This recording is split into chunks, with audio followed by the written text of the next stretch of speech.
But recycling has led to massive islands being created in the ocean made of plastic. Containers, bags, soda holders, and all other types of plastic get wrapped around sea life or ingested, leading to their demise. A few individuals, though, have taken it upon themselves to create different ones for different applications.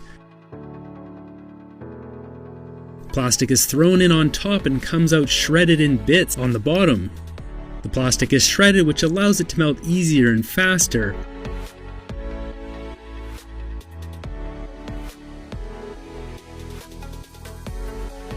In this facility, they mix the shredded plastic with sand and a dye for the desired color. Once the sand and plastic is mixed together thoroughly, it is added to the melting machine. On the other side is what looks like a big blob of elephant dung, which is weighed to 1.5 kilograms. This blob is then added to the press table.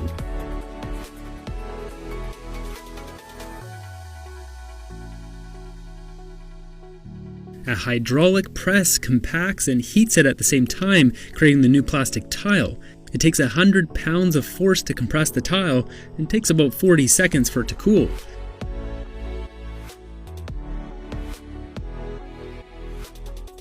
After a bit of trimming, the tile is completed. Roman has been recycling plastic and creating these products since 2003. This Russian citizen cares deeply about the environment and has become a pioneer in the field.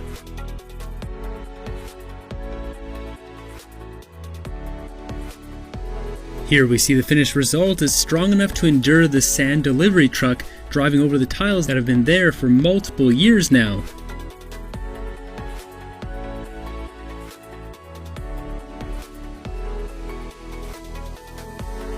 Roman and his team produce multiple different styles and colors of tiles for the ground and roof.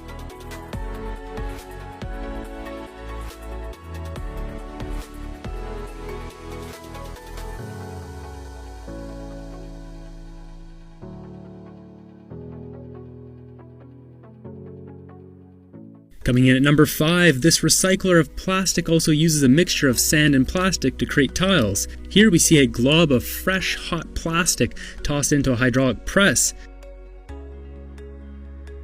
While that's working, more oozing plastic goo comes out of the machine for the next tile. After a minute, the press is released, and not a floor tile but a roof tile is created. This rotating disc machine that holds the tiles, called the calibrator, I'm assuming presses and holds the tiles tight so their shape is maintained till they fully cool down, otherwise they won't stack nicely on the roof.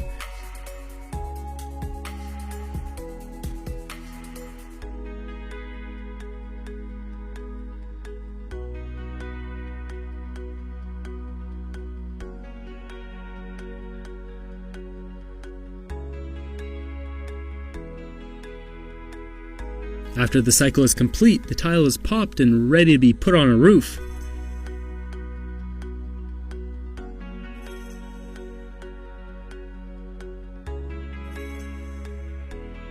Fourth on this list is this big blue machine, or the plastic digester.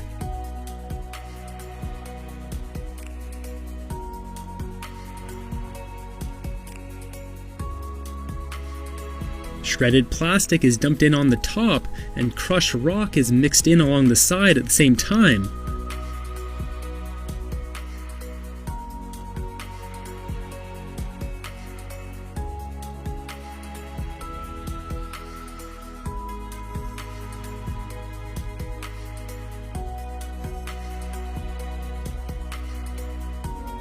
Luckily, this machine has an exhaust treatment phase, which can't be said for all these machines, sadly, as many of them are used in developing countries.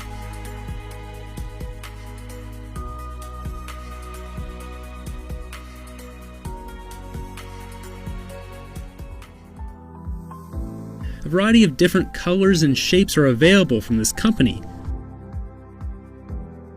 Third on this list is another facility that uses a mix of sand and plastic. At this facility, they stress the use of river sand to properly bond with the plastic. The plastics they take come from all sources: car radios, gas cans, car bumpers, computer cases, virtually anything. First, the sand is dried out, where the moisture will affect the process. After a quick spin in the mixer, the dry material is added to their furnace. It takes incredible amounts of heat to melt high-density polymer, which is an advantage because after the tiles are made, they won't be able to be melted by a scorching hot summer's day.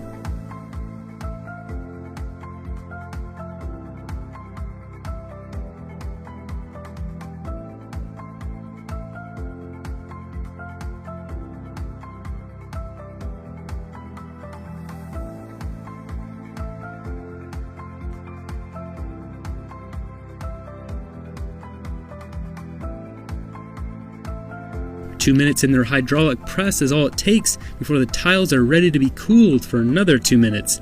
After they're cooled, they'll be taken to the trimming area. Small extra bits and imperfections on the outer rim of the roof tiles are cut off with a knife, and the tile is ready to be used. Each tile weighs almost 5 pounds or 2.2 kilograms. Here you can see the durability of them as the boss man jumps up and down on it.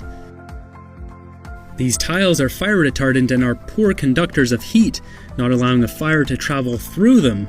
They also don't hold water, and being very smooth reduces the likelihood of algae and fungus from growing on them. This concept came from South Africa and has been tested for 12 years in Uganda. Any plastic waste created, or globs of hot plastic that aren't able to make it into the press before they solidify, are just recycled back to the beginning of the machine.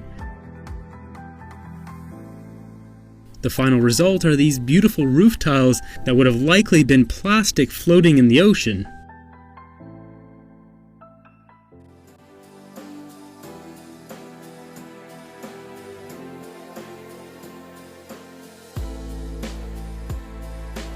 They're mixed into this drum and spun and heated for a short time.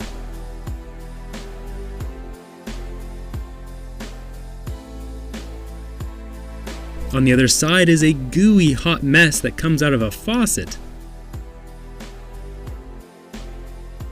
No press is used here, just gravity fed into the desired mold until full.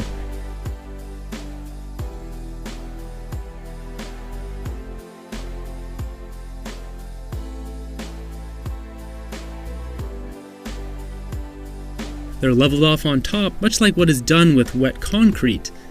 Being on the other side of the world as many of these others, this machine produces plastic bricks in the city of Tarlac in the Philippines.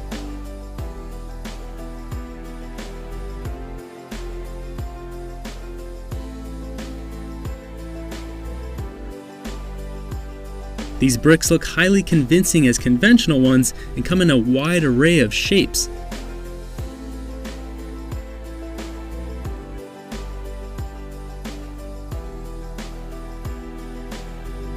Coming in at number 1 is Waste Aid, a company that helps people turn waste into useful products. This more primitive approach combines plastic bags and fine sand into a metal drum that is heated with firewood.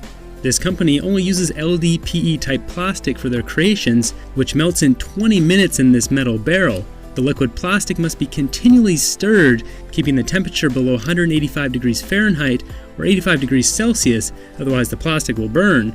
Kind of like the same idea when grandma is making a big pot of chili. Sand is slowly added in until it has the same consistency as cement. The mixture is pressed by hand into a mold and flattened off, where it'll solidify over a few minutes' time. After 2 hours drying, the brick is ready to be used. Do inventions like this that help remove plastic from the environment to make useful products give you hope for this ever-looming global issue we are facing? If you're interested in starting up one of these businesses of your own, I've left links to all the different companies' videos in the description below.